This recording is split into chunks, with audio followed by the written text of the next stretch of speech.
Salut à tous, c'est Hathor, j'espère que vous allez bien. Aujourd'hui, je vous propose un petit voyage de l'autre côté de l'Atlantique pour rendre visite à nos cousins américains.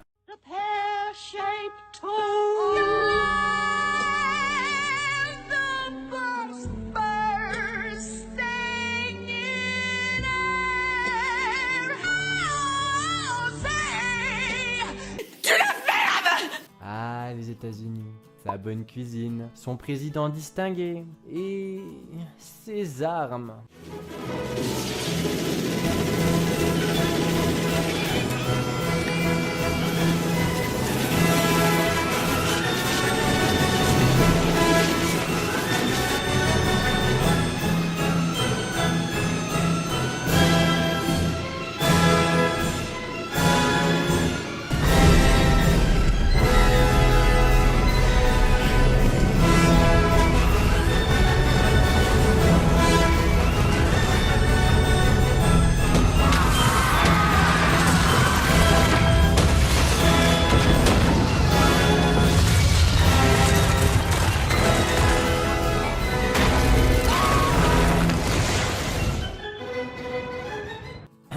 Ma foi, un pays qui en fait rêver plus d'un. On peut y aller, pas, s'il te plaît, pas, on peut y aller, on peut y aller, s'il te plaît.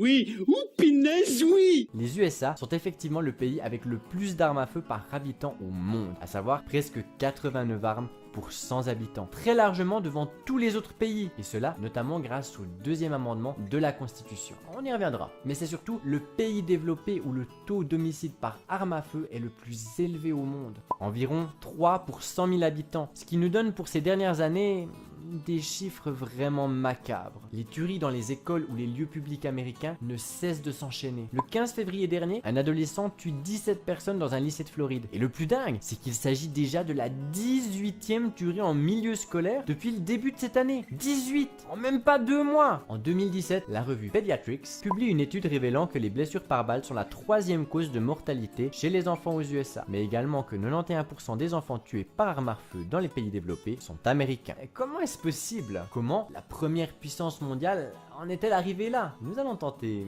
ensemble, d'y voir un peu plus clair. Le deuxième amendement. Le fait de pouvoir acheter une arme et de la porter est dû au deuxième amendement de la Constitution des États-Unis d'Amérique. Mais ce deuxième amendement, c'est quoi au juste et qu'est-ce qu'il raconte? Après la guerre de 7 ans, en 1763, l'Empire britannique souhaite renflouer ses caisses et décide de taxer les colonies américaines, ce qui n'est pas vraiment du goût des colons. Ajoutons à cela qu'ils n'ont aucune représentation au Parlement anglais, il n'en fallait pas plus pour que les colons se révoltent contre les Anglais. Il se crée alors des milices pour lutter contre l'Empire britannique.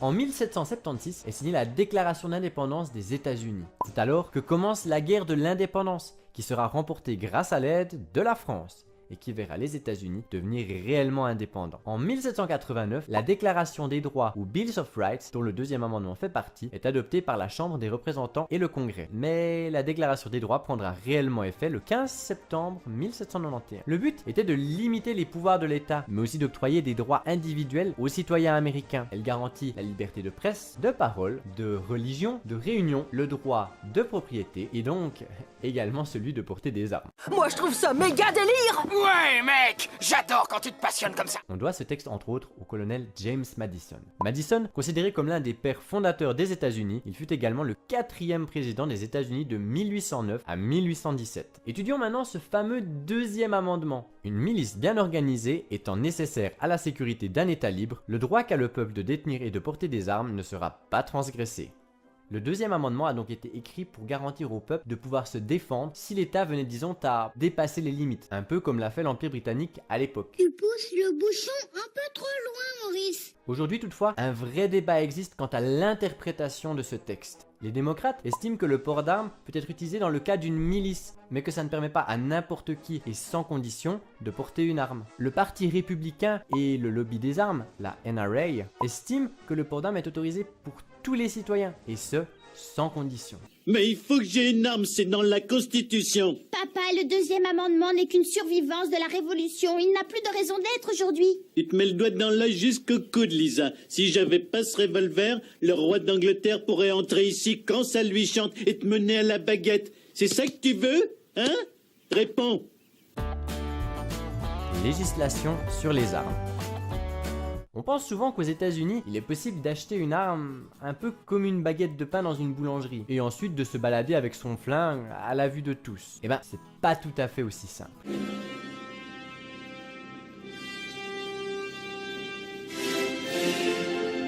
Effectivement, chaque état a ses propres lois sur le port d'armes et décide s'il est nécessaire d'avoir un permis pour en porter et en utiliser une. On distingue deux types de port d'armes, l'open carry, c'est-à-dire lorsque l'arme est clairement visible à la vue de tous, et le concealed carry, lorsque l'arme est dissimulée. Concernant l'open carry, la législation diffère énormément d'un état à l'autre. Les lois vont de l'autorisation totale à l'interdiction pure et simple. Concernant le concealed carry, donc le port d'armes dissimulé, il y a 4 cas de figure différents. Premièrement, les états qui ne demandent pas de permis du tout. Ensuite, le sole issue, où un permis est généralement octroyé si certaines conditions basiques sont remplies, comme avoir un âge minimum, souvent 21 ans, être résident de l'état, fournir ses empreintes digitales, se soumettre à une vérification de son casier judiciaire, payer une cotisation, participer à un cours de préparation au maniement des armes. Puis, le may issue, qui se fonde sur les critères vus précédemment, mais également si le motif de la demande est valable. Et enfin, le no issue, où il est très difficile d'obtenir un permis sans raison valable. New York City, par exemple, interdit aux citoyens normaux d'avoir une arme, même pour leur défense personnelle. On peut acheter des armes dans des magasins spécialisés, mais on en trouve aussi tout simplement dans des supermarchés,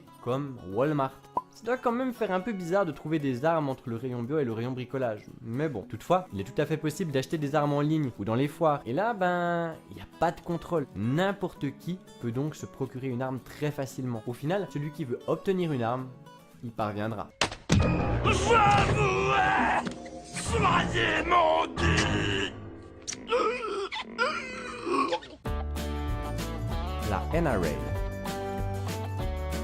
Je l'ai brièvement cité dans le chapitre sur le deuxième amendement, car cette association en est une fervente défenseuse. NRA signifie National Rifle Association, et son nom est très connu aux USA, car elle est extrêmement puissante. En 2013, elle revendiquait plus de 5 millions de membres. Du coup, si vous espérez briguer un mandat à la Maison Blanche, il ne vaut mieux pas vous les mettre à dos. Se positionner d'une quelconque manière contre les armes et le deuxième amendement entraînera obligatoirement une consigne de vote pour vos adversaires de la part de la NRA. Elle s'oppose systématiquement à toute nouvelle loi contre le port d'armes, mais se prononce en faveur des lois qui interdisent aux personnes condamnées pour violence de posséder une arme à feu ou les lois qui renforcent les peines pour les crimes commis avec arme à feu. La prévention est également un volet important de l'association qui invite, au travers de son programme Eddie Eagle, les enfants à être prudents vis-à-vis des armes. Stop, n'y touche pas, sors d'ici, parle-en à un adulte est son slogan. Ses opposants accusent cette vidéo d'être un programme d'endoctrinement. Pourtant, elle est diffusée dans les écoles un peu partout aux États-Unis. À chaque fois qu'une tragédie liée aux armes a lieu, la NRA n'hésite pas à militer pour encore plus d'armes, notamment en disant que le seul moyen d'arrêter un méchant avec une arme, c'est un gentil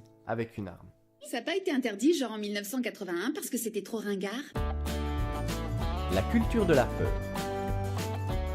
Que ce soit les médias, les politiciens, les lobbies, tous jouent sur les peurs des gens aux États-Unis. Parce que c'est plus intéressant, plus vendeur et surtout que ça pousse à la consommation. À l'école, on fait déjà peur aux étudiants. S'ils ne sont pas les meilleurs, ils ne réussiront rien dans leur vie. Mourront seuls et pauvres. Après la tuerie de Columbine en 1999, on a assisté à plein de dérives totalement grotesques fondées sur la peur que ça puisse se reproduire. Un enfant a été expulsé de son école car il avait amené un coupe-ongle considéré comme une arme. Un autre parce qu'il avait visé un enseignant avec un blanc de poulet en faisant le bruit d'un pistolet. Et en Virginie, un étudiant a été expulsé car il avait teint ses cheveux en bleu. Après, quand on fait peur aux gens, il faut leur donner des coupables. Et là aussi, les médias et les politiciens ne manquent pas d'inspiration. Les parents absents, les films violents, les jeux vidéo, les dessins animés, la musique, les noirs, les musulmans, et ainsi de suite. Le chanteur Marilyn Manson avait d'ailleurs été largement choisi comme bouc émissaire après la tuerie de Columbine. Jouer sur la peur est une stratégie plus que fréquente, quasi obligatoire en politique en fait.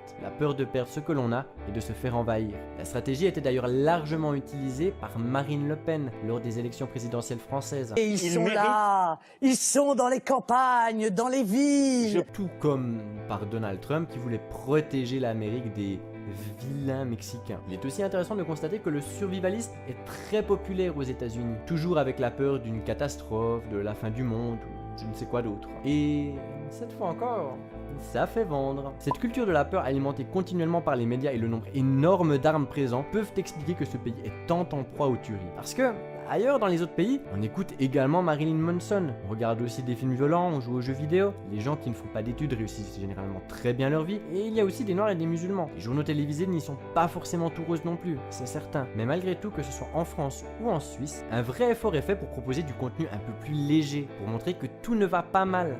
On apprécie ou pas, mais il faut reconnaître que les reportages au journal de 13 heures de Jean-Pierre Pernaut sur les métiers oubliés ou la dernière boulangerie artisanale de Saint-Quentin-Montcubriac va plutôt bien dans ce sens. Pas besoin de chercher, cette commune n'existe pas. Du changement à l'horizon.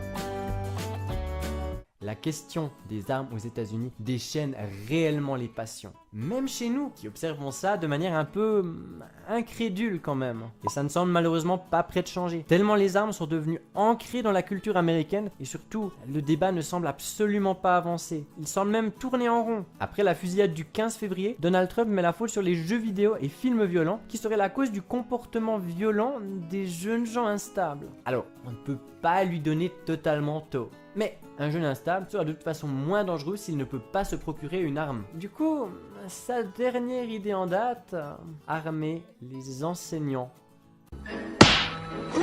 Je vous conseille vivement le documentaire Bowling for Columbine de Michael Moore et le film Elephant de Gus Van Sant. Tous deux ont déjà plus de 10 ans, mais je les trouve toujours totalement d'actualité. Preuve encore que les choses ne semblent guère évoluer. Et vous, que pensez-vous de tout ça?